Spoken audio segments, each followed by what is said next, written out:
దురాశా భూయిష్టే దురధిపగృహద్వార ఘటకే దురంతే సంసారే దురిత నిలయే దుఃఖజనకే మదాయాసం కిన్న వ్యపయసి కస్యోపకృతయే వదేయం ప్రీతిశ్చేత్తవ శివకృతార్థాః ఖలు వయం. శివాయ గురవే నమః.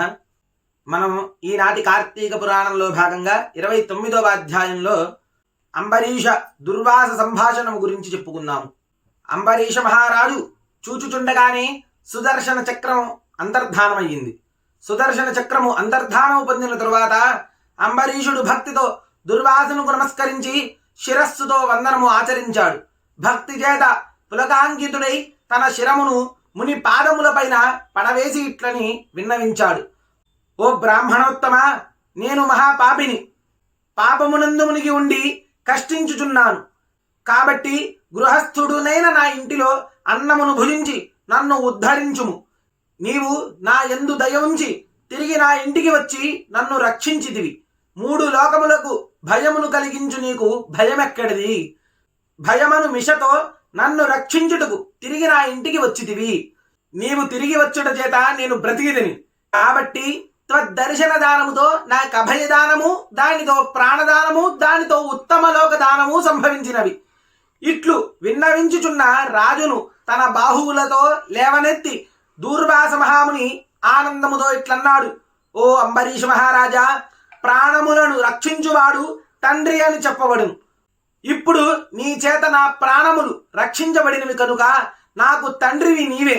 నేను నీకిప్పుడు నమస్కారము చేసిన ఎడల నీవు దుఃఖించెదవు. తండ్రికి కష్టము కలిగడి వ్యాపారము చేయకూడదు.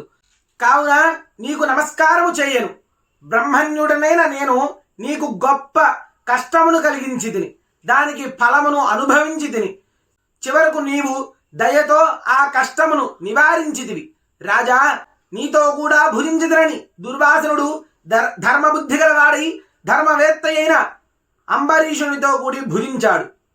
సాక్షాత్తు శివరూపుడైన దుర్వాసనుడు విష్ణు భక్తుని యొక్క మాహాత్మ్యమును పరీక్షించగోరి వచ్చి ఇట్లు పరీక్షించి సంతోషించి ఆజ్ఞాపితుడై స్వాశ్రమమునకు వెళ్ళెను.